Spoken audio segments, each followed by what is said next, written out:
Yes, people. What's going on? It's Eagle Talks Football, and we're back again with another video. And yes, just to let you guys know, today's video is sponsored by SofaScore. That's why this link is up there. Where is it? There is the link. So make sure you guys do scan that QR code if you guys want to check out SofaScore. It is the best football app on the planet. And yes, I was just literally on League Gunner's channel. Absolute carnage today. I'll talk about it on another stream, hopefully. But today we got a good show for you guys. We got Harry since the weekend. We met up with Harry on the weekend, spoke about the West Ham game. Big up, Harry. Welcome back on the show. We got Dan Potts in the building. Big up, Dan Potts. Crazy stream yesterday led to some interesting conversations, and hopefully we can continue that conversation here with the four of us. And of course, we got the man himself. I'll call him the professor because he's always teaching me stuff. Kenny Ken in the building. But yeah, man, how's everyone doing?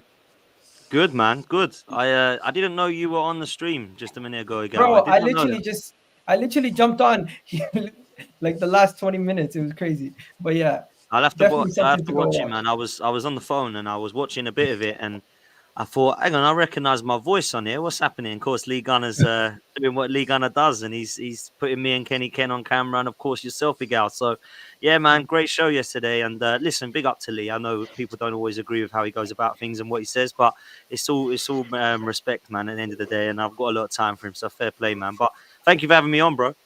No worries, Kenny. How you doing, man? I'm all good, man. Yesterday's show was good. You had the up parade because you on the back of 4 consecutive wins. So, like I said, and the chat were very nice with you, and the comments were good as well. And you know what? That's what we want. I want Arsenal winning every game, but the titles are very apt. It's the middle titles even very important because me, yourself, and Dan tackled it yesterday. So I'm looking forward to is Saka already world class? That is going to be a debate in itself. I think that will take. You know what? We might start with that one. We got Harry in the building. Harry, how you doing? Hi, Harry. Yeah. Hi, guys. Yeah, I'm good again. By the way, have you guys met Harry, Dan Potts, Kenny Ken? I've only met Harry for the first time. Nice to meet maybe you, I don't know Harry. Maybe, but nice to meet you, my bro. But yeah, Harry, can you hear us? Yeah, all good. Yeah, all good. All right, let's get straight into it. I was really triggered this morning, guys. Rio Ferdinand came out with a statement last night, and we're going to start with that. We're going to start with his statement. Basically, he was speaking about Phil Foden, and he was speaking about Bukayo Saka. And his words were basically that Phil Foden is world-class in his opinion because he's done it in the Champions League. He's done it. His team's won trophies, and he's been part of a team that's been successful. Where Bukayo Saka, he's like, he hasn't done it at the top stage. He hasn't done it in the Champions League. He hasn't done it for, I just feel like they keep moving the goalposts for Bukayo Saka. And then when asked about who's world-class and who's not, he says one is world-class and the other one isn't. So to me, it is very hypocritical because I think if I would put Phil Foden and Bukayo Saka in the same bracket, and I would even say Bukayo Saka has outperformed Phil Foden, but I don't want to give you guys lead you guys under my answer, but I want to know what you guys think. Is Bukayo Saka world-class in your opinion? I'll start with you, Dan. What are you saying? Okay, I'm going to answer this by throwing back a question to you three. Define world-class, and I'll answer exactly. I think that's it. It's all down to perception, right? It's exactly. All down to what you no one can define the world-class definition. What's your definition of world-class? My definition of world-class. Okay, that's a different question. So that is why I say, tell me what you think world-class is, because everybody would say something different. Is world-class the best player in the position in the world? Is world-class top 3 in the position in the world? Is top class would make any team better?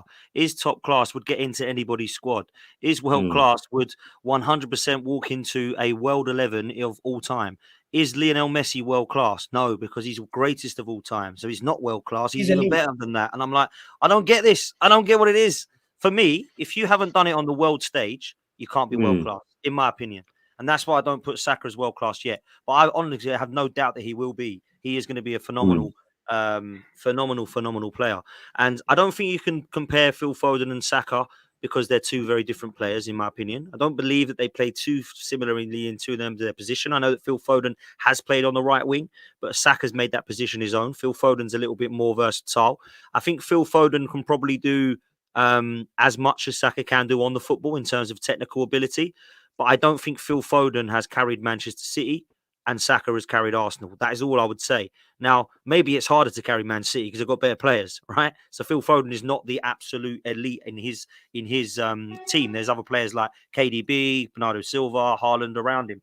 Now, Saka's got some unbelievable players around him, but I would say that in terms of the kind of brackets of where they're at, Saka's probably at the top elite level at Arsenal. I just don't think that a player that hasn't played at the top level of Champions League consistently and that hasn't been able to do it for club and country yet can be called world class. But that is, again, just my definition. My definition needs to be, does it at the top level year in, year out, and is classed as walking into any football team and making them better. And, you know, for me, I think it's going to be difficult to say that Saka is world class. I didn't get triggered personally for what Rio said. I think he delivered it wrong, but I think what he was actually saying, I think might be right. It's just that he's a wally and sometimes he says it wrong. That's where I'm at, if I'm honest. Yeah, because he contradicted himself. In one Exactly breath, that, he's saying Saka isn't world class because of this, but he's saying Foden is world class, even though he doesn't have what the next man has. But yeah, I'll throw it over to you, Harry. What do you think? Is Bukayo Saka world class? And what's your definition of world class then? Yeah, so I'm probably similar to Dan. I mean, my definition of world class is gets into any team in the world. That'd be my definition of world class. So I would say Saka is like borderline class to world class, but I think he has to do it for a few more seasons and ultimately he has to win something, which is probably why Rio gives Foden the benefit of the doubt because he's got trophies to his name. But would I swap Foden for Saka? Probably not. I'd prefer to have Saka. So from my perspective, like he's class to world class, but for Arsenal, he's invaluable. He's gold dust. And so I think it's more about like, it's more important as to what we think as opposed to what Rio Ferdinand thinks. We've got to remember that Rio Ferdinand is on TNT Sports. He's trying to generate a conversation. He's trying to get some coverage out there. And he's thrown it out there, but I don't think it's a fair comparison to make because I think they're totally different players. I know Foden might play from the right, but stylistically they're totally different. And I think they both have potential to be world class. I wouldn't say Foden's world class either. I think they're both like on that borderline. They're right on the edge of it. But I wouldn't take Foden over Saka. And for me, that kind of it is enough for me to say that I prefer Saka over Foden. But both class acts. Both class players. And I think sometimes in football, we spend too much time trying to pit players against each other rather than just enjoying both players. And we're lucky as England fans to have them both. And the challenge is on Southgate to integrate them into an England team. But internationally, you'd say that Saka has the upper hand on Foden and is a little bit more trusted in those big games. So maybe that gives Saka the edge. But yeah, either way, great players, but I wouldn't swap Saka for anyone. Fair. What are you saying, Kenny Ken? Well, the thing is, the conversation from the little I read, because I didn't really hear it, but if we take it to the context, I think the context was really regarding who would start in England's under 2024 team. You know, like because normally Saka's both of them could occupy positions in the front three, and I think it generated around that. In terms of who's more world class than the other, well, neither are world class. Saka, still has a lot to go. He's still young. Like I said, Champions League, we have to see what he does in the Champions League. And he has to do it consistently over a period of time to be classed world class. In terms of Foden, it's very difficult for me to call him world class because if you were to pick Man City's best team, would you have Phil Foden in it? I don't think there's been times when he hasn't really started games. There's been times where he's been on the bench and other players been preferred. Last season when they won the treble, Phil Foden wasn't a fulcrum on that side, especially that front three. There were other players that were in that front three. And if you want me to even be more controversial, the only two world-class players in the Premiership at the moment are, for me, Kevin De Bruyne and Mo Salah. Apart from that, I don't know. Erling Haaland's not world-class? Who's that? Erling Haaland's not world-class? In terms of he's not really yet. You have to do it over and over again. But all right, you talk about Erling Haaland. Who would you rather have, Erling Haaland and Mbappe? Is Mbappe? If you were to pit them against each other, both forwards, I would say I'll have him Erling Haaland. They're both world class. Sorry, I'll have Mbappe over Erling Haaland. But in terms of the players over the Premiership who've done it week in, week out, season after season in the Premiership, because that's what we discuss in Premiership plays. Kevin De Bruyne and Mo Salah. For me, and big William Saliba. I think William Saliba's world class. William Saliba, he's only had one big season. He's got to do it season after season. No Van Dijk, So, no Alisson. no. For me, Mo Salah. I say Mo Salah and Kevin De Bruyne are the only world-class players for me in the Premiership. In terms of like what you define as a world-class there's more. There's more for me, but Kenny's got his The own. way I define world-class, my bar's really high. Your and the bar only is- players that bar. I think your bar is like best in the world. That's what you're thinking. No, because we can only really go for the Premiership because that's what we're about. We're talking about Premiership players. I discussed the Premiership. I didn't say anywhere else. I said the Premiership. The players in the Premiership that I feel that are world class is Kevin De Bruyne and Mo Salah. But in terms of other players, are they at that level? For me, no. World class for me, you have to do it season after season after season. In the big games, you have to turn up. And, as Harry mentioned as well, you've got to be able to get into other 11s as well. So in terms of that criteria, Mo Salah, Kevin De Bruyne. Of course, you're talking about Erling Haaland, but from a Premiership point of view, he's done it. We know he's going to be world class. At the moment, he's outside. He's breaking every record in the Champions League. Yeah. But I'm sure he'd break everyone. But I'm talking over a period. He was excellent. 3 years. Let me finish. He was excellent at Dortmund. He was excellent last season at Man City. I want to see it over and over again. I know I'm going to see it over again, but I haven't seen it over and over again. So when you ask me over the last since 2017, 2018, who do I define as world class players are continuing in that 7-year period that I've given? Kevin De Bruyne and Mo Salah. Bukayo Saka and Phil Foden are going to be world class players. In my opinion, at the moment, they're at the level where they're very, very, very good players, where you expect them to get to certain levels. I think Bukayo Saka, in terms of from an Arsenal point of view, is the team. Everything revolves around Bukayo Saka. Mikel Arteta's attitude still is give the ball to Bukayo and he'll win the game for us. That's why you never see Bukayo substitute, because he's the most important player in the club. He's more important than Saliba. He's more important than Martin Odegaard. He's more important than Martinelli. You guys have always always called for Bukayo to be rested, to be rotated. Mikel Arteta would dare not do that. He can't afford to be out of Saka. The only time he was forced to be without Bukayo was Man City.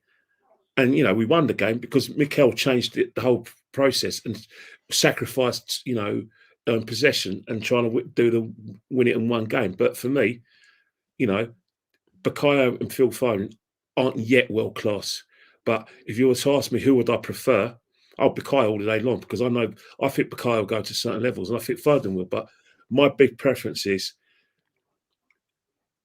it says a lot that Bukayo is the main man at Arsenal and Phil Foden, for me, it's just another excellent footballer at Man City. Do you know what? I think as well, Egal, just quickly, Yeah. I would say there is no debate in the Premier League for me in terms of world class. I would say I'm going to say there's more than what Kenny said. I'm going to agree with Kenny. I think De Bruyne and Salah are two. But I think there's 3 others. I think those 3 others are Alisson, Rodri, and I know that he's fallen off, but this season he's been top. I think Van Dijk has to be put in there as well. I think Rodri, Alisson, Van Dijk, Kevin De Bruyne and Salah, as well as Haaland, who we've just mentioned, I think can all be looked at and gone, yeah, they're walking into most 11s in the world. Like, you wouldn't look at any of those and go, I don't know how I'm going to fit these in. Like, they are walking into most 11s in the world. Would Saka and Foden walk into any world 11? Maybe some, maybe a lot. I don't think they walk into any. I think there's some you'd look at. For example, you might have to shift one of them over to another position, or you might have to put Foden somewhere else. They're not Saka's not walking into every single right winger position in world football, in my opinion. But again, that might not be the definition of world class, man. Everyone's got a different opinion. Yeah, you left Havertz off that list as well, right? I just want to give you my opinion quickly on this. Yeah. I feel like what you said about top 3 players in their positions or top players in each position is how I classify world class. So I look at the striker position. There's not too many world class strikers, maybe 2 or 3. You look at center backs, maybe 3 or 4. You look in midfielders, you can have like 5 world class midfielders there. When it comes to right back, minimal, like maybe 1, 2 in the world. left back 1 or 2. It's basically like you look at each position and you say to yourself, how many of these positions are A-tier players? That's what I do. So if you're an A-tier player in that position, then you're considered world class for me. But if you're even when you're in the A tier, there's a big gap like a Ronaldo, Messi, then I categorize you as elite. Elite for me is above world class. So people sometimes confuse world class with elite. I think being elite is much bigger than world class. A lot of people. So one sec, so Gal, so it's GOAT, elite, world class. So GOAT is like the greatest of all time. Elite is like Neymar was elite. Luis Suarez was elite. You know what I mean? Is Mbappe elite?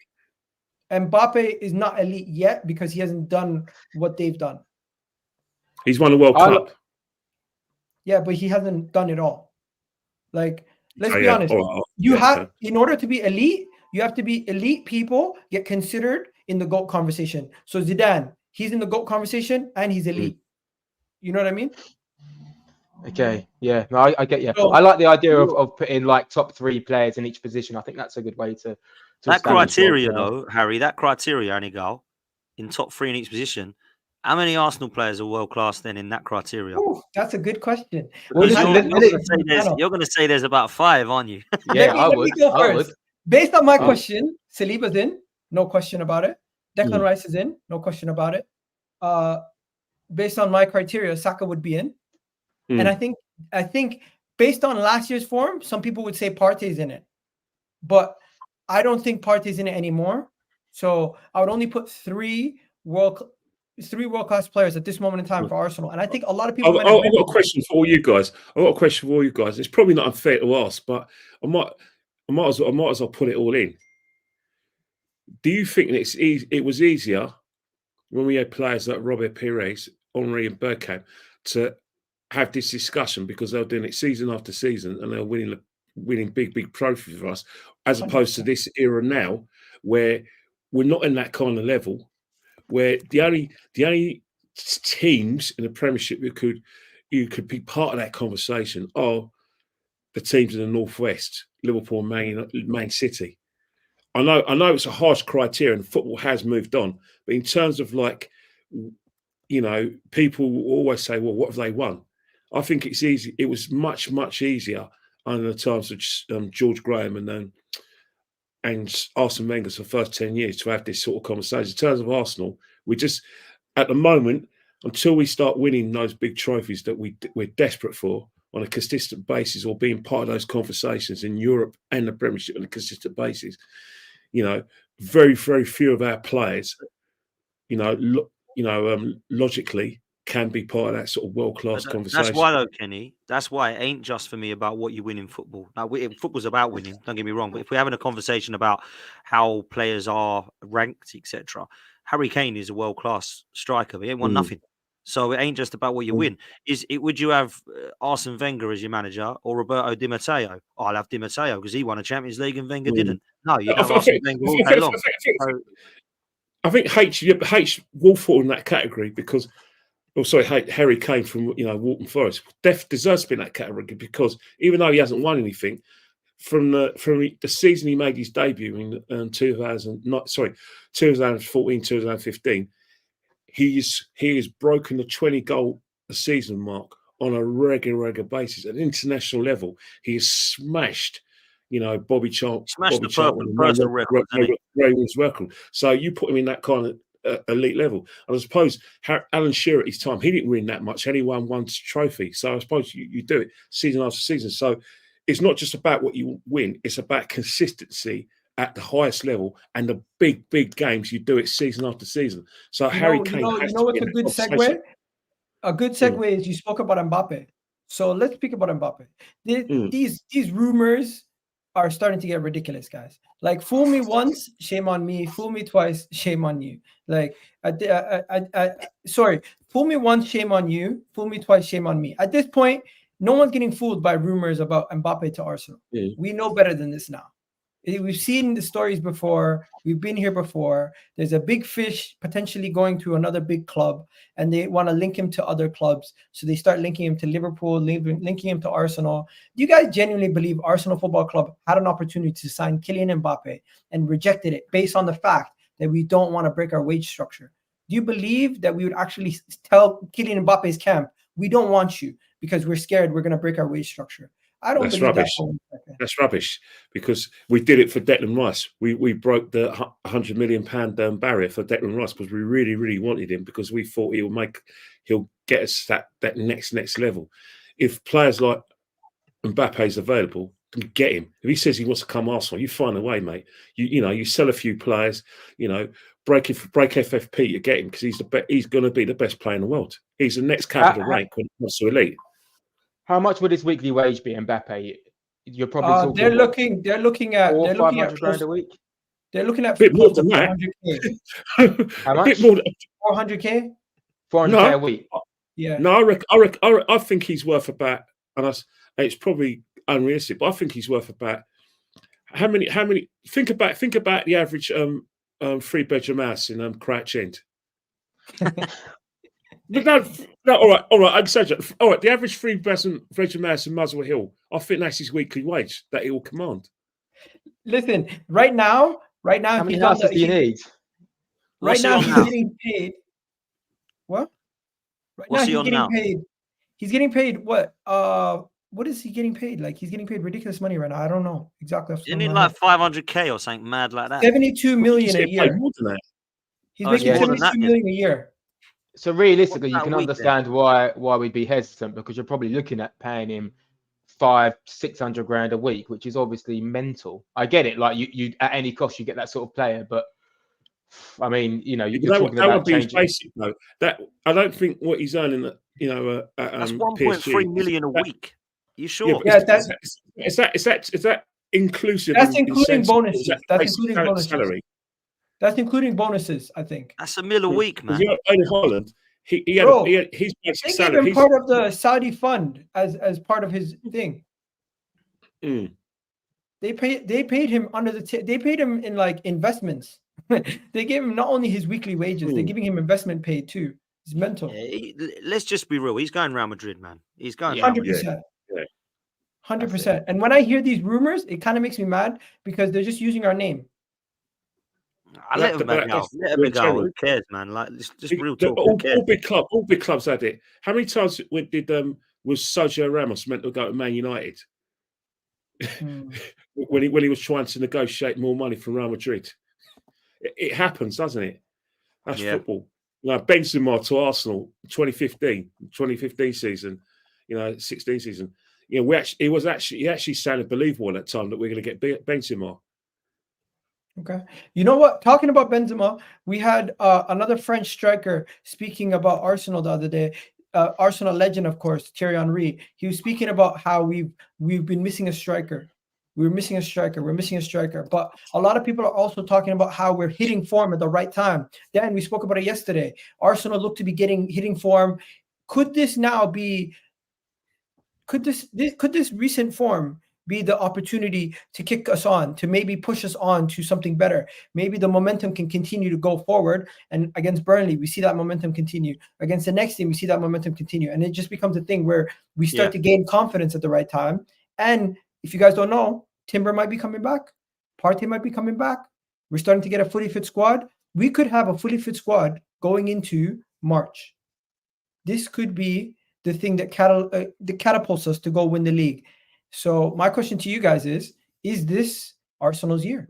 What do you guys think? Well, listen, the way I would answer that one for me, right, is I do feel like everybody is crossing everything they've got to pray that the goals by committee comes back that it has been, like it was last season. The style of play comes back like it was last season. Our players come back like Partey, Timber, Tomiyasu, Jesus, Zinchenko, and we can go and have an absolute flawless end to the season between now, February and May. That's what we all hope.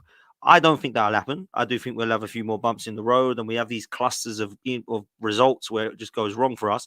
And I don't think Man City will have that, and that's why I still tip them to win the league. However, people will not talk about a striker when we are scoring 6 goals against West Ham and 5 goals against Palace. But we still need one. So you don't, all of a sudden go, oh, maybe we don't need it now then. We've scored 6. Maybe we don't need Ivan Toney in the summer. Maybe Trossard is the answer. Maybe Eddie may as well stay and we'll keep him as third choice and have none of that crap. go and always improve your squad. Yeah, and maximize every window, like Mikel Arteta and Edu have said. Things that we have not done over the last few windows, we need to now do. And for me, it's a huge summer for Arsenal. Whether we talk about the manager staying, going, he's staying. Whatever happens, Arteta's going to be the manager next season. Like whatever happens, even if we come 5th, 6th, Kroenke's ain't going to sack him, right? No chance. They are not going to. He's their guy, right? So, we always ask that question because it sparks debate. But let's just be real. He's staying here, whatever, right? So for me, it's a huge summer. Definitely need a striker. Definitely need a Pedro Neto type player. Some people don't want him because of injuries, which I get, but I think he's a baller. Definitely need a defender coming in to cover for Saliba. You've touched on so many topics. We're going to get onto those. Oh, sorry, man. Sorry. So that's where I'm at, man. I don't believe that we need this. We're going to go play this football now and win the league, so we don't need a striker. Listen, man, we got players coming back. We hope that we get goals by committee. We hope the style of play continues, because that's the only chance we've got now, Igal. We've got to be flawless, bruv, until the end of the season if we want to win this league, man. Oh, Igal, remember, Mbappe has 100% rights to all TV and commercial value. Oh, wow. The club is not taking a penny of his money. If you guys don't know, majority of clubs, they own a part of your rights when it comes to commercial value. Interesting. Can you guys hear me? Be absolutely minted. He must be. Oh, he's minted, man. He'll be minted beyond belief. Yeah, he can afford to play for us for free. If he wants to play for Arsenal, he can play for us for free. He's got that much money. Yeah, that's what we should do. His kit sales alone will probably make up his signing bonus minimum. But yeah, just think, if we did get Mbappe, and this is unrealistic, it's never going to happen. It's not even hypothetical. It's unrealistic. Wouldn't it be nice that a player who's actually genuinely top class week in, week out is actually, would be the face of Arsenal rather than a myth that was a guy who was born in Gersenkirchen and could have played for Turkey. I won't mention his name because we Can I ask you a question? Can we win the league without having one of the best players in the league? Yeah, I think it applies. The goals by committee rule kind of applies. I think if everyone is doing their job and everyone is performing at a really good level consistently, then yeah. I mean, look, we don't have the best team in the league at the moment, but we're up there, and we were up there last year. And just on goals and a striker, I totally get why some fans really want a striker and want that big target man, i.e. an Ivan Toney. I get it because it's a presence. It's good to bring off the bench. It gives you a foundation. And as we've seen with Havertz, even though he's not like an Ivan Toney, just having someone bigger up front can sometimes help you. But I said it on your show the other day ago. I think last season we scored the most goals we've ever scored in a Premier League season. We outscored the Invincibles. I think 88 goals scored is our most ever. Yeah, but I think as Arsenal, that's our best goal scoring tally for 20 years. And our points tally is, I think last year was probably one of our best points tally in the Premier League for 20 years. So, and by definition, we probably don't have one world-class player in terms of what the rivals think, and we're still there or thereabouts. I obviously think we've got a few really good / world-class players, but like we just, like Dan said, we're in crunch time now. And I keep saying it on any show I go, is that Ødegaard mentioned it maybe last month. We haven't really got any room for error. We can probably afford to lose maybe one more game and draw a couple. So Spurs away, you can probably maybe afford to draw that. And maybe away at Man City, you can get away with a loss. But obviously that means you're relying on Man City to drop points, which is really unlikely. So if you want to win the league and like win it by, and go to the last game and have it in your hands, then we've pretty much got to be faultless, which is going to be incredibly hard. Whether you're Arteta in, Arteta out, like regardless, that's going to be really, really hard. So now we need to make sure that everyone is performing. And like you mentioned about the squad, our bench at the moment is looking quite weak, but we are missing 5 or 6 players.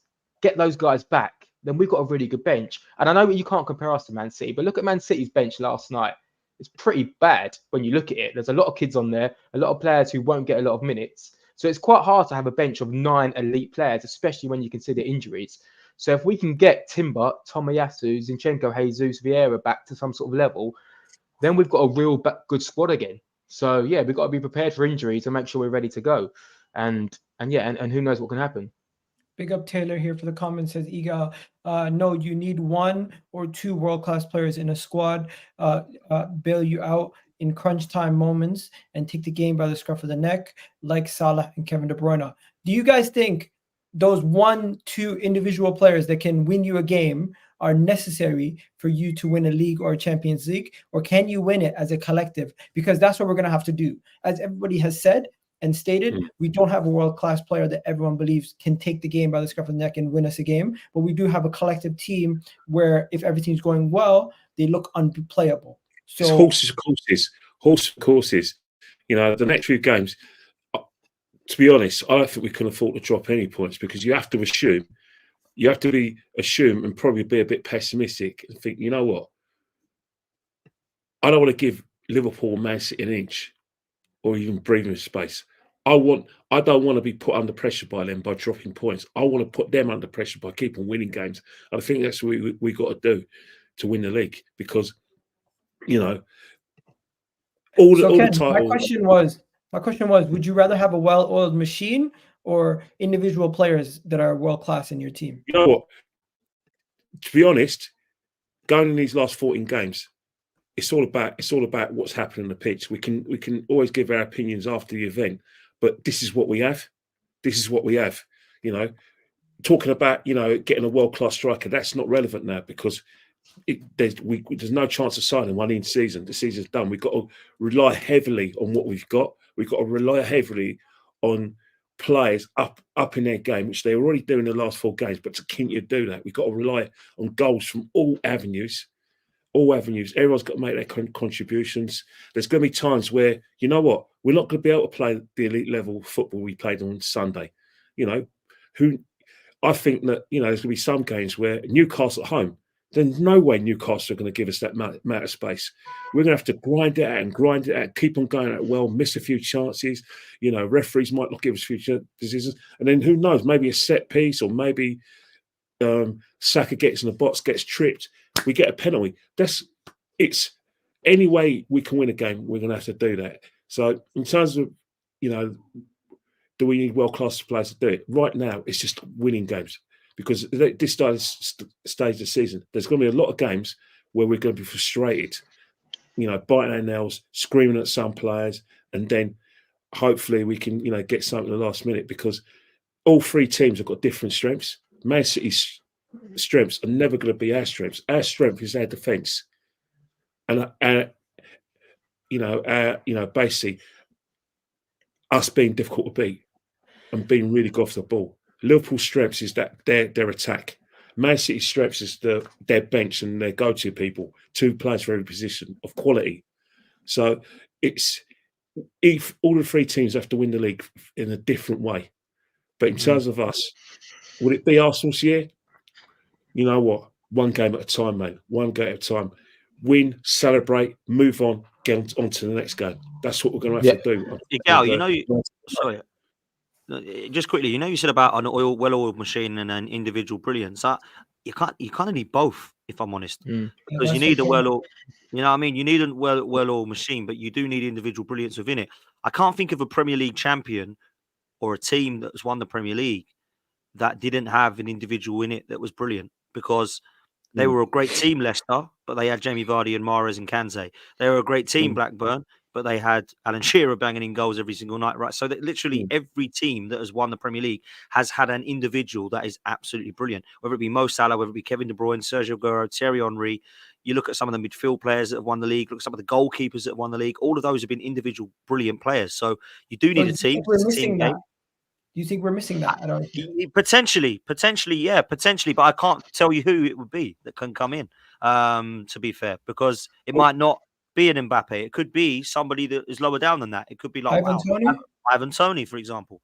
You just don't know. I think a lot of it comes like from the players within as well. When you look at the well-oiled machine like argument, say for example West Ham at home or Liverpool at home in the FA Cup, we were pretty well-oiled that game, but we didn't have a world-class moment to give us a goal. So for me, it's about, can our players produce those world-class moments, even if they're not defined as world-class? And within that, I mean, can they be a little bit more free? So can we see a Martinelli do something world-class, i.e. take a man on the edge of the box and hit it top bins? Can we see Saka do something a little bit unpredictable? Can he produce a world-class moment? Because I think that's what we've been missing in those games, where we've seen the XGs up and we're dominating West Ham at home and we're dominating Liverpool in the FA Cup. And we're creating these chances, which are kind of like headers from corners or these little moments. But can someone give you like a Perez at Anfield moment or a Bergkamp at Newcastle moment? Can someone give you that? And I think that's what I'd like to see from our players. And I don't know if that's a manager issue in terms of our attacking players quite structured and quite systematic. I don't know if that's a player issue in terms of their ability, or if they just don't have the confidence to do it. But I'd like to see us try and do that in some games. Just essentially score more screamers, more world-class goals, and that might help us get over the line. But I think it's a good question, and like you guys hinted at, like it's a balance of both. You need both, but it's not about being a world-class player. For me, it's about producing world-class moments. Like producing those goals. I got an interesting question for you guys. This one you're gonna like, and I think we got to give a shout out to the person on Twitter who came up with this. Big Gun basically said, "What do you guys think? This year's Arsenal or last year's Arsenal? Who would win if both of them played each other in a single one-off match?" Both are good sides. We don't know. We really don't know because some I'm going to be like probably a boring old man and say, well, the personnel on the 2023 team, some of that personnel from last season are in the 2024 team. So, you know what I mean? It's only one player, right? It's Declan Rice and Rayo, right? No, but we're basically judging how we felt about that team and how we feel about this team and how we feel which one would be better off in a one-off game. So for me, for example, I'm looking at the measured control that we have over games this season. And last season, we would win games, but it would be like, boy, we won that game. I'm gassed. I'm happy. But now it's kind of like, oh, we know we're going to win this game. We're just waiting for the goal. Once the goal comes, floodgates open. I feel like I'm sitting back and I'm just sitting there waiting. And I'm like, it's a goal. Game's done.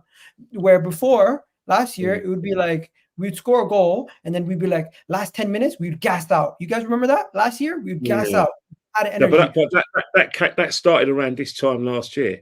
You know, before the World Cup, we weren't really having that conversation about, you know, we're fitting gas in. I think secretly, although some of us were scared to admit it, we generally thought, you know what, if we can overcome Man City, the league's ours, because we were playing in that kind of imperious way. Let's not forget, a month ago, we were very critical of this side because of the results that we dropped, you know, and we were having conversations, thinking out aloud about the manager's prospects and about certain players we were missing. So at the moment, 4 games in a row, we're in a stretch. There could be, and hopefully there isn't. There could be a time in about a month's time we will be back to that discussion. We'll fall back and may say last year's team. It's one of those things where you've got to have those conversations at the end of the season because you're right. Because really and truly, you yesterday on Dan's show, you had us winning the next 5 games, you know, at a canter, and I like that. I love that, but I love that. But I do think that there's going to be certain games that I do have concerns about. But I'd still want to win. Newcastle at home, I do have concerns about them because I do think they have extra quality. For some reason, Brentford at home, I don't know what it is. If Ivan Toney wasn't playing, I'm expecting us to win comfortably. But something about Ivan Toney, about how he plays against us at the Emirates, that does make me a bit concerned. Top quality player. Because I do think he's a fantastic footballer. I don't know how he's done it. You know, he's raised his level from Northampton, and then a few years down the line, we're now talking about him probably being in the £100 million bracket. That's how good he is, and that's how much I fear him. I want to get on to Ivan Toney in a second, but I just wanted to ask the boys quickly before we move on. No need for a big synopsis on this, but what do you guys think? The 2023 team or 2024 team? Which one do you think is better at overall? I think last year's team beats this year's team. However, when everyone's fit, ask me then. Okay. Ask me then. Because I want to see Partey and Timber in this team. I haven't seen it yet. I want to see Partey and Timber in this team. I want to see, you know, the likes of Tommy Yasu on the bench who can give us some strength in depth. I want to see the likes of substitutions that aren't fling on Reece, Nelson and Eddie. And then we'll answer that question because right now I'm picking last year's team, definitely. But this season, if I see Rice, Partey, Ødegaard and it bangs, if I see Timber left back and it bangs, then maybe I'm asking differently and thinking, do you know what? We're looking at it now. I hope we get to see that again. I hope we do. We might not need Timber left back. KVR might be doing a job because Ben White's inverted now. Have you seen that last game? You've seen it live, no? Yeah, but let's not say Kivior's now our left back, please. I don't want that. Nah, he can do a good job. I think he's okay. He's not. He's like better than some people's first, fourth, or third choices. But yeah, Harry, final one on this topic. What are you saying?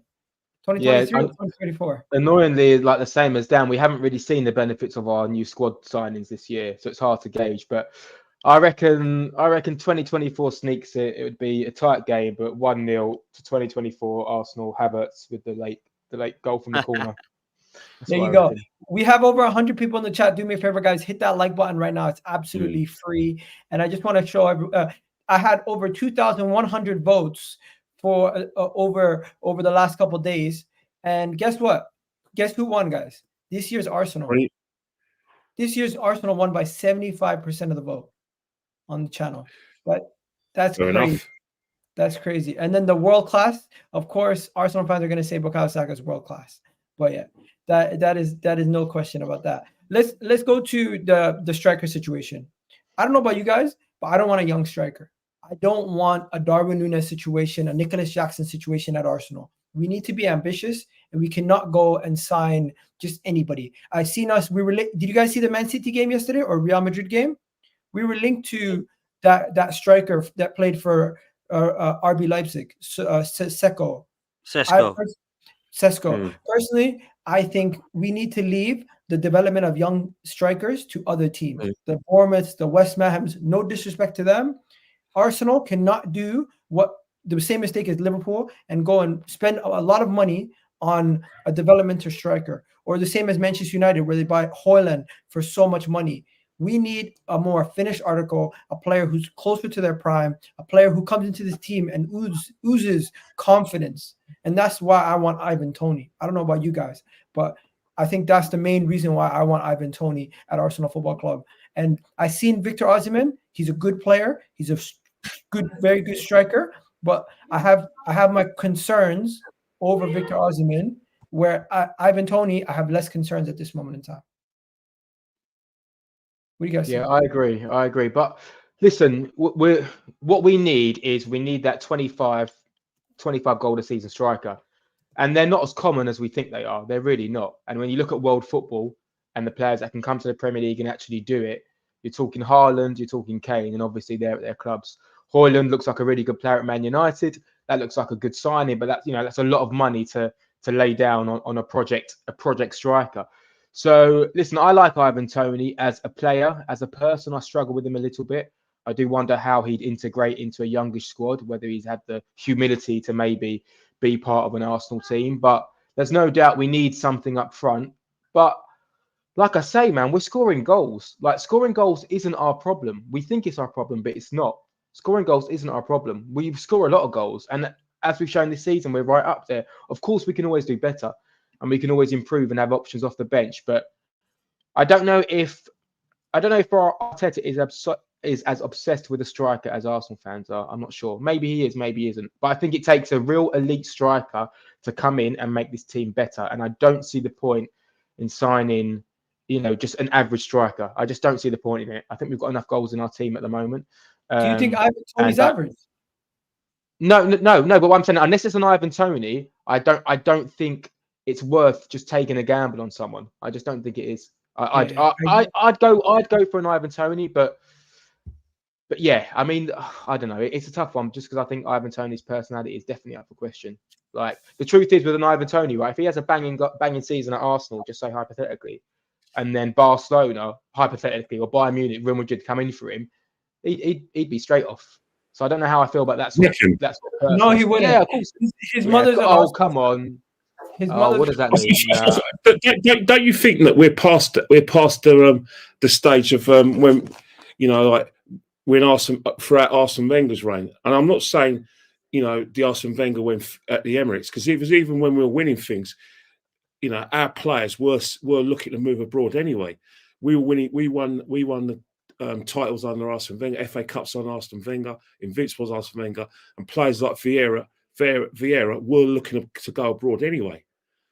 And it's saying Odegaard the team. rejected PSG though. Yeah. Saliba- Yeah, no, but but I I think think it comes down to personality, is what I'm saying. Same as like a James Maddison. Like James Maddison will probably play for about another 4 or 5 clubs in his career. He'll keep on trying to go up and going up, Yeah. up, But try and get more money. I think Ivan Toney strikes me as that. Harry, don't you think Arsenal nowadays, you know, we're at a situation where we're better at keeping our better players than we were under Arsene Wenger. Under Arsene Wenger, even in his pomp, we were very, very poor at keeping our great players. We always feared, even when we were winning, that, you know, Real Madrid are going to take our players, Barcelona are going to take our players. This year, I think, maybe the Premiership, maybe because the Premiership, the money's better in the Premiership and the levels are probably better in the Premiership, that it's easier for, you know, the clubs like the Arsenal to keep their better players than it would have been 10 or 15 years ago. Oh yeah, that's 100%, why I agree. if Ivan does come to us, he would stay. He wouldn't go to a Barcelona because Barcelona isn't Barcelona, as it, you know, under Messi. It's a different Barcelona. I mean, I don't question his ability. I just question his personality. And I'm sure if you asked me this question a month ago, and I know I said it when we weren't scoring goals, I was like, man, we need to get a striker in. And I was hoping the club would strengthen just to give us something. And of course, we're off the back of a 6-0 win. So I'm feeling a little bit more confident and feeling that we can score a lot of goals. I'm not doubting Ivan Toney's quality. I just think from a personality perspective, I don't think it's necessarily a good fit, but he's a great player. Dan, who's your striker? I think Ivan was just honest. You know, when he was asked, when it was honest, and I think the managers have been a bit honest that, you know, at his stage of his career, the fact that he's been talked about in England terms, I think they're just being honest about, I've got to go to a bigger club. I'm not sure he is being honest. I don't think he'll say that if he was with us, because we're the third biggest club in the country. I don't think he'd be looking that much higher after that. But what do you say? What are you saying, Dan? Who's your striker that you'd be looking for? The striker I want isn't going to come. Because I want Alexander Isak, man. That's my number one. But he's not going to come. His injuries do frustrate me a bit, though. I will say that. He's more injury prone. But the next one on my list is Ivan Toney, man. I've kind of flip-flopped a bit with Osimhen and Toney, but the risk of Osimhen is that he's not played in this league, so he could come and flop. We don't know. But you watched the African Cup of Nations as well. Yeah, they didn't look great. Didn't look great, right? Didn't look great. But apparently, people. I didn't watch much of it, but apparently, what he was doing in the team was good. But there was a few people saying he hasn't scored and he's flopped and he's missed and all this stuff. He's going to be highlighted a lot now because of his release clause and because players are after him. Now, if he goes to Chelsea, and Ivan Toney comes to Arsenal, who do we think will score more goals? I'll go with Toney because of how we play. I don't think Chelsea play good football at all. But it could be that if you switch it round and put Osimhen into the Arsenal side, that he's scoring goals. So what I'm getting at is if Osimhen goes to Chelsea, let's say, and Toney comes to Arsenal, and Osimhen looks terrible, people will go, that is an awful signing, like they did with Mudryk. But sometimes players don't look good in teams, man. Players don't look good in teams or leagues. And I think that's what's happened with Mudryk. He does not look good in this league. He doesn't look good enough footballer, to be fair. With Osimhen, I think he is a beast. I think he's a killer. And I think he'll score goals. But Toney is the guy who's come and done it now for a couple of seasons in England. And I think it would be a great signing, man. And it's not going to be 100 million. You know, I spoke to my Brentford mates. They're like, yeah, we've put 100 million because apparently everyone's 100 million. We ain't going to get that in the summer. But that means that we're going to get more than we would have if we would have said, I'll probably be 50 in the summer. So listen, I think, you know, don't quote me, but Ivan Toney's price tag is going to be very cheap compared to some of these other strikers that are moving. Right, because he's got 1 year on his deal. He's got 1 year left of his contract. You reckon? So it was like a hush handshake probably that he's going to be moving in the summer, and it's going to be affordable for any club that comes. 70 million, 70 something like that. Yeah, 60 probably. 50, man, 60. That feels like a lot of money though when he's only got a year left, right? 70 million. But think about it. Hazard went to Real Madrid for 120 with a year left on his contract. Yeah, but that's it depends on the player. It depends how much you want a player and what he and he was shit as well. And he was eating paella the whole time. Like he wasn't playing. Yeah, but if you feel Ivan Toney, I still think there's incentives in terms of like I think what he wants more than anything else, and I think it exceeds club level. I think he feels that there's a place for him in the England side on a regular basis, and if he comes to an Arsenal or at Chelsea, he'll play regular international football. So that'd be his incentive. Obviously, the club that will do challenge the league, playing the Champions League will help. But I think, there's unfinished business with him in England. I still think he probably feels harshly done by that he weren't taking the World Cup instead of Callum Wilson. 100%. Offer Brentford 40 million and give them Cedric Elneny and throw whoever's left. No. You know what they're going to do, don't you? He's going to go to Turkey. Cedric, I don't know what he's going to do, but we need to speak about one player who's constantly injured, Smith Rowe. A lot of people are giving up on him. Are you guys willing to give up on Smith Rowe and potentially sell him in the summer if he can't get over these injury issues? Yes. No question about it. Not because of him as a player, because of the fact that we're taking FFP seriously. We took it seriously because we didn't buy anyone in January, and I think we're at a situation now where you have to be realistic. He's not part of Mikel's plans. As much as we would love him to be, and we loved the fact that an English player, Highland boy, we like to see him do well. We have that strange song, that incorporates himself and Saka. But realistically, how many players? I can think of 3 or 4 players that can get in the team ahead of him. Yeah, true. Where is he going to play? Is he going to play in the midfield? What do you guys think? Smith Rowe, Dan. He's going to have to leave Arsenal, isn't he? If I'm honest. And I really like him. I really like the lad. I think he's got an unbelievable amount of potential. But the injuries that he's had, people that I know that have had similar injuries, they don't come back to what they are going to be like in terms of once your hips start to go, you're kind of screwed. And I think that's why it would be good and wise to get rid of Smith Rowe. If somebody still wants him for 35 million, like they did, I'll be amazed. Or was it 45 million? Whatever it was, if Villa were interested. If we can get 30 million for him or something like that, I would accept it. Where does he play? He doesn't play left. He's not going to get near Martinelli or Trossard. He doesn't play right. He's not going to play ahead of Saka, and he doesn't get ahead of Nelson there. He doesn't play ahead of Ødegaard, Havertz, or Fabi Vieira. So it's time to go, unfortunately for him. And I like him a lot. I would give him this season, to say, you can still prove me wrong that you might be able to keep a place here. But if he doesn't get into that side, or at least try to come from the bench and be an impact sub by now until the end of the season, then I think it's time for him to go in the summer, to be fair. There you go. What are you saying, Harry? Listen, man, my answer would change all the time. I'm feeling quite nostalgic and positive at the moment. So part of me thinks, let's just keep him in the squad, have him on some sort of pay-as-you-play contract or a lower contract where it's appearance-based. And if you've got him, great. And if you don't have him, then you're not missing much because you've got a team and midfield in place. And if you think about it, go back to the days of Rosicky, Diaby, Ramsey, Wilshere. We kind of done the similar thing with those guys. We waited for them. Like Rosicky was injured all the time, but he still managed to come in and contribute. Great point. Yes. So I feel like for Arteta, it's more about using him in a multiple positions. So when he is fit, he's useful. Because at the moment, he just brings him on either left centre mid or left wing. And those it's so varied. Whereas the times when we're struggling or Saka's looking a bit down, I'm like, well, why not just give ESR 10 minutes? I know he's not a right winger, but it gives you something different, right? So for me, it's about trying to get him fit, trying to utilize him, and not forgetting the player that we had. And it's only maybe a year ago or 18 months ago when he's starting for England. So he's got so much ability, but obviously all we remember now is the injuries, and it's so frustrating if he's rolling his ankle in training. But what I'd say is, if it's not a detriment to us financially from a wage perspective, then why not do the good thing? Keep him as your squad player number 23, 24. And when he's available, throw him on. And when he's not, you're all right. It's only an issue this season because we're thinking, shit, no one stepped up to replace Granit Xhaka. So we tried Havertz, we tried Trossard, we tried Vieira, left eight, we tried Partey. Don't you think that after he got injured, I think before the Man United game, Martinelli raised his levels. We signed Trossard, and we already had Fabio Vieira. I think it was an issue last season, the difficulty getting in the team.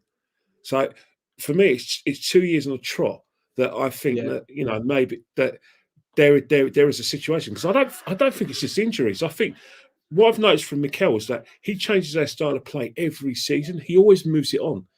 People just look at the personnel and say, "Oh yeah, he's moved it on. We've upgraded." But it's him. It's his style of play. You know, how we played last season isn't the same as how we play now. And in the season before that, he's evolving the style of play. And every time he evolves the style of play, there's a casualty. And I think that, you know, this last season, the casualty was Kieran Toney. I think the last 2 seasons, I think the casualty has been Emil Smith Rowe, because you look at Emil's strengths. Emil plays his best football when we're in a counter attack. He's very good at making those late midfield runs, a la Big Frank from Chelsea and David Platt. That's his style of play. So, but the way we're playing under Mikel, you're not going to see that. That kind of negates Emil's strengths. Yeah. No, I agree. But then again, in a low block, when we're struggling and we keep on going from Odegaard to Saka, Saka cuts it back in, puts a cross in, it gets headed away, puts a cross in, gets a head away.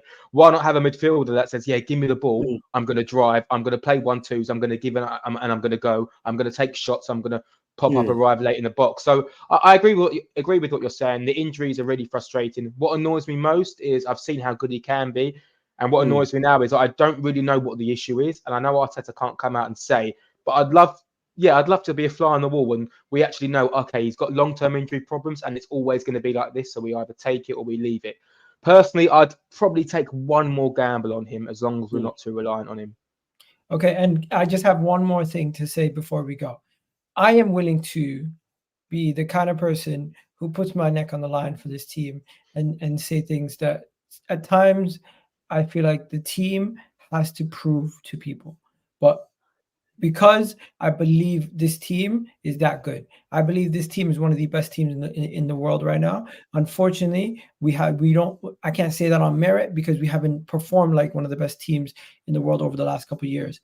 But if we can find a way to pull off the league or the Champions League, finally people will put the respect on our name. And I'm willing to take the pressure. I believe this team is capable of either delivering one of those 2 trophies this season. The only thing that will stop us is if we have those moments of lapse of concentration or those offensive deficiencies that we have. But do you guys believe this team could potentially get over the line in the UCL or in the Premier League? And if you do, which one do you think we have a better chance in? I think we've got a better chance of winning the Champions League than the Premier League. I just think with Manchester City consistently across what will be another 14 or so games, a knockout competition is always easier to kind of fluke, so to speak. Not that I think Arsenal, the only chance we got is if we fluke it, because we can play well and win it, deservedly so. But I look at the best teams and the teams that have won the Champions League, and it hasn't always been the best teams. So in 2005, when Liverpool won it, I think they come 5th in the league. 2012, Chelsea won it, they come 9th in the league or 8th in the league. We've seen Porto win it in 2004 when Arsenal were the best team in Europe, when unbeaten. So for me, this season, it should be Man City. It's probably more likely to be Real Madrid or Bayern Munich than Arsenal for the pure fact that the history says it, that they can win it and we can't. But something tells me that if we are to actually get one of them over the line, we've probably got more chance of winning the Champions League because it's a knockout competition than being consistent in the league when we know that we have clusters of results that go wrong for us. Well, Arsenal never lose one game and then bounce back. We never do that. We always we did that last year. We did that last year. We bounced back a couple times. Very rare, though, Miguel. Very rare that we do that, isn't it? Dan, it sounds perverse, and you're probably all going to think I'm just perverse. Perversely, I think that the league's our best chance of silverware. And the reason why I say perversely, because I think there's better teams in the Champions League. When you get to the last 6 in the Champions League, there's better defences, there's better midfields and better strikers. And I do think that, this issue we have with strikers, I think it could be our Achilles heel in the Champions League. I hear what you're saying, Kim, but the problem is you've got Liverpool and Man City in our league, and I think they're better than some of the Champions League quality. But the thing is, we've already played Liverpool already. We only got Man City played. If we want to be honest, after Man City, the two teams who are desperate, who ain't going to want us to win the league, are Tottenham.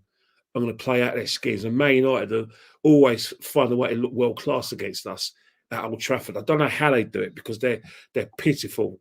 They've been pitiful for probably last few years. But at Old Trafford, we, apart from that lockdown win, we've always struggled at Old Trafford. But I expect us to get the results against all the other teams, because I look at our record of Champions League and it's always been our Achilles heel. Even under great teams under Arsene and George Graham's only time in the Champions League, it doesn't fill me with much confidence, us in the Champions League, because this traditionally, the last 16 has been where we leave the conversation of the Champions League.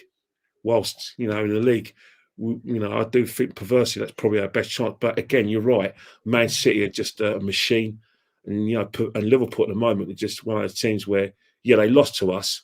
But, that could be just a blip and they can just go on their run again. Now they've got Salah fully fit. So I do get where you're both coming from. I agree with you. But I do look at Bayern Munich, too strong. I look at Real Madrid, too strong and savvy tactically as well. Not just Galacticos, but tactically, they're hard to beat. And then I look at Man City, a machine. So, I think this is when you start to look at like world-class players at other teams as well, right? So when we're talking about world-class players and in the Champions League, you think shit, like Vinny Jr., Bellingham, Harry Kane, but Sane, and you think, geez, it's going to be really, really tough because you're talking about the cream of the crop. Champions League, so much of it is based on luck of the draw, injuries, having things go your way. So, listen, you're talking about the hardest cup competition in football, and it took Pep Guardiola a few years to win the Champions League, right? So we can't talk about it like it's a given that we have to win it or that we should win it. I think we can get to the latter stages for sure, but it's so dependent on the draw. And who knows? I mean, the last time we was in the final was 2006, and we had a makeshift team pretty much all the way until the final, right? Playing Flamini left back, and Sebastian Larsson was playing games, and so maybe we can be the underdog in the Champions League and go pretty far. And as for the Premier League, it's going to be really, really tough because we're playing against the best team in the world with the best players and the best manager. So we need to be there or thereabouts. And I think we should take great pride in that we are now in the conversation. And if I told you after we finished 8th 3 seasons ago, in 2 years' time, we'll be competing for the Premier League title and we'll be at the latter stage of the Champions League, a lot of fans would have said no chance. Even the season when we finished 5th, people would have said no chance. That season we finished 5th, people were telling us that Villa were going to finish above us and Newcastle were going to push us. And we've managed to, we keep on rising. So I think we're there or thereabouts at the big boys table. But ultimately, it's all about winning trophies. And that's the next step for this team. But we can take huge satisfaction that this team is on the rise. And I think most fans should enjoy that process or enjoy that journey because we're almost there. I think it's unlikely we do the double. Everyone can admit that. but when it comes to winning the Premier League, I want the Premier League. But if we win the Champions League, that's historic. That is historic. If we win the Champions League first time in our club history, what would you rather win? I would rather win the Champions League. Forever shut up all those people who say no way. No, well, no, I'd have bro, to Premier you've League never over Champions you were League at the all final. You were at the final in Paris. I know, wouldn't want to win that? No, because I feel like the Premier League it just shows that we're the best team in the country, and for me, that's what it's about. I would rather be the best team in Europe. You know what? Sorry to Ali. Yeah. I was at Paris also, and I really wanted that Champions League. When I remember being in the rain in Paris, and I felt I was so devastated. That was probably the worst moment as an Arsenal fan because I thought, oh my God, I may never see this again. And perversely, I've seen us win the league title five times in my lifetime because I was born in 1972, not 71. So there is this little bit of me that thinks, you know what, I want the cup with the big ears because I see us doing it. But the problem is, I see where you come from, Harry. It's 20 years since we've won the league. So obviously the 20-year gap probably, puts the league championship in more of a priority than the Champions League. I do understand the obsession with the one with the big ears because I don't associate Arsenal with winning Champions League. I associate Liverpool, Man United, and even that lot down the district line as Champions League, elitist. So part of me wants that more. I hate saying it, but part of me wants it more because of how hurt I was in Paris. I think it shuts everyone up, man. I think it does shut everyone up. That's the thing. Like, for me, it's never really been about what the fans think. It's about what I think. And I've always said Premier League over Champions League. But let's be real. We win either, we're going to be over the moon this season. So, this is the perfect story, guys. We get to Wembley. It's our second home. We win the Champions League, and then next year Liverpool fall off. Arsenal win the league over City with Ivan Toney as our striker. It looks like a good story, but hey, you said you don't want us to be compared with Klopp. Listen, see, you're obsessed with Klopp. Klopp is gone. You won a Champions League against Tottenham, and then next year you won the league. Klopp is gone. Klopp is gone. We're not talking about Klopp no more. Next year we're going to be talking about somebody else. Situation.